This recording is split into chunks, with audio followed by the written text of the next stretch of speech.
Hello everyone, Possum Sausage Forge here.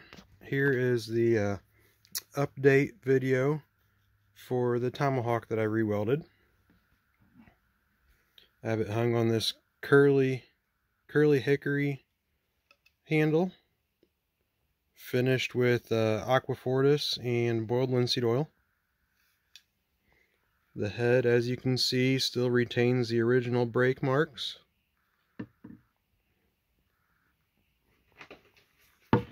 You can see the weld seam as I was talking in the live stream from where it was originally broken.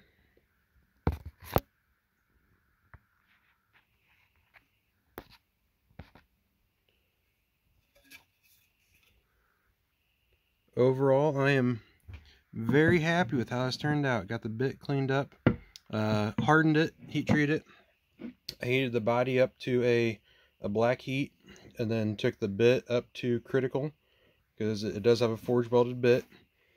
And then when I quenched it in used motor oil, I wanted something, slower to avoid any complications, and it hardened up very nicely. I ground the bit, polished the steel up, and then took a torch back here until I got a nice straw color on the edge. So it's fully functional, but it's not completely sharp.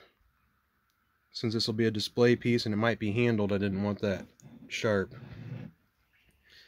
So quenching in the oil like that with the head up to black heat left this nice black finish. As you can see, it still has all the pitting marks in it. Even where I forge welded it, most of that pitting is still there.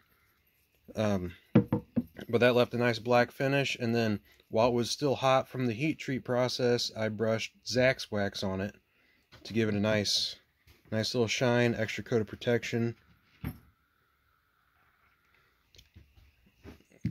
And then I took tracings of the head.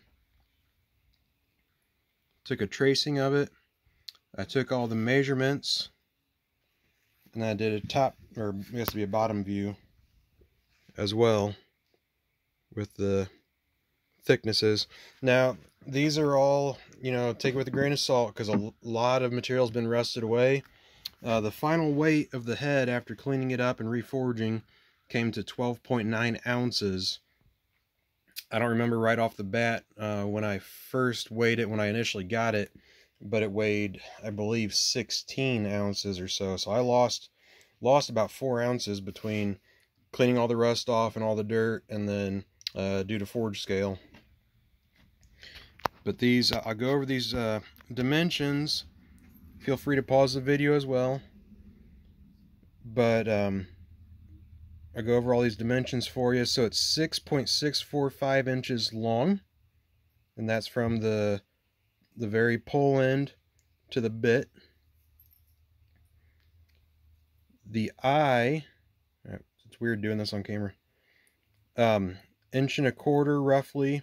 If any of these measurements came out close to a fractional, within, say, 15 thousandths or 20 thousandths, I just kind of rounded to a fractional because they would have been all handmade anyway and had slight variations. So it's about 1.25 inches tall, 1 1/16 right at this choke point. So 1 1/16, about halfway, 1 3/4 inches. And this 2.8, that is measuring corner to corner. So that's the straight line distance. That's not from here, straight down. That is a true corner to corner, 2.8 inches. Now from the top view, the eye is roughly 1.2 inches wide. About an inch and 7/8 long. The material around the eye averages 3/16. There's anywhere from about close to an 1/8 of an inch up to, there's some cases or some areas that were closer to 200 thousandths.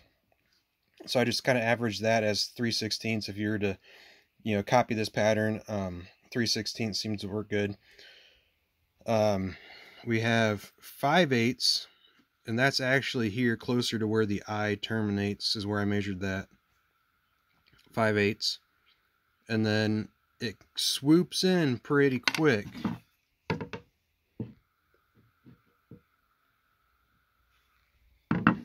And so kind of where that curve was done is about 3/8, and from there seemed to be a pretty consistent taper.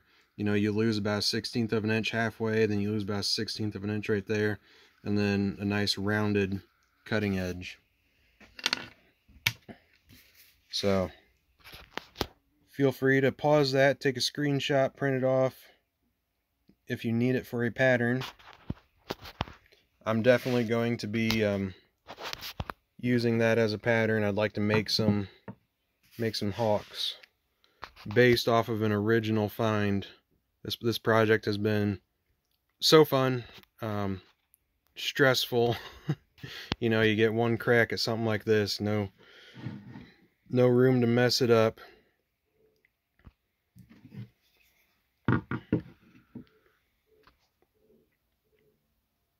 So there it is. Very happy with how the bit came out. Got a little twist in it, but it's pretty well in line with the handle. And this thing, it feels amazing. It feels so good. And the balance point of the head, your finger's right there. That's where the entire thing balances. So it's not super front heavy or anything. All that weight is right in line with your fingers, basically. Very, very nice feeling hawk. So definitely going to try my hand at replicating one of these. And as far as that goes, so it looks like we have 3/16 starting stock for a wraparound. And what I'm wondering, if you double it over, you only have 3/8 right here, which would be this dimension just fine, but not thick enough. It seems like this has more meat right here at the end of the eye. So I'm wondering, you got 5/8, you got another 1/4 inch. So I wonder if you use a 1/4 inch core, you know, something like this. I'm trying to draw on the paper while looking at the camera. But where you wrap these around, scarf it, and then have your core be your spring steel or high carbon steel to give you your mass up here. But that's just some meanderings, you know, trying to think about forge welding. Speaking of, it's so corroded. Find my camera. Step outside in the daylight. I can't really see. You can see the grain kind of squiggles up here, but it looks pretty centered. So I believe this is folded completely to the end and forge welded. There you go.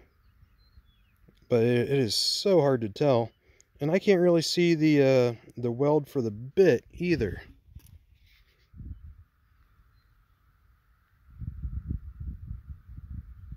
Because I was really hoping to be able to see that. It's the bottom side. You know, I was really hoping to be able to see that to gain some knowledge on the forge welds. Focus.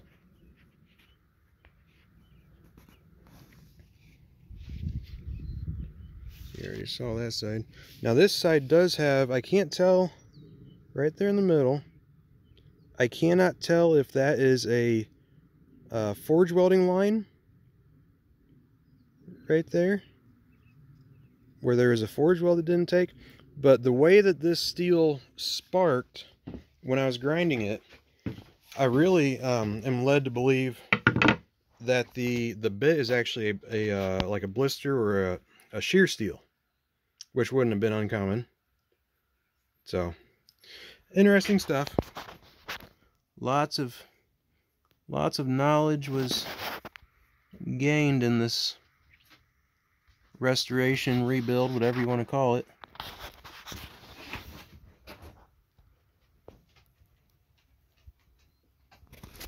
See, that side almost makes it look like that weld comes up and then off to the side like it's just a big scarf weld.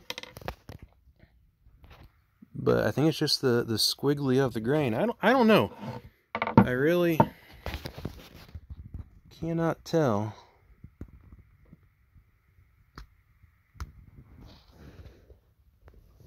Yeah, the wrought iron, definitely a coarse wrought iron.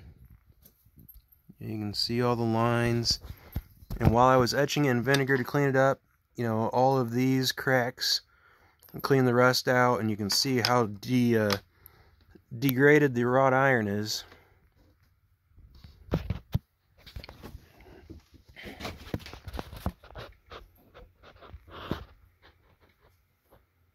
There's a good shot of the wrought iron there. Got that nice wood grain look. So, anywho, fun stuff. Hope you enjoyed this little restoration, the hour-and-a-half video that I did live.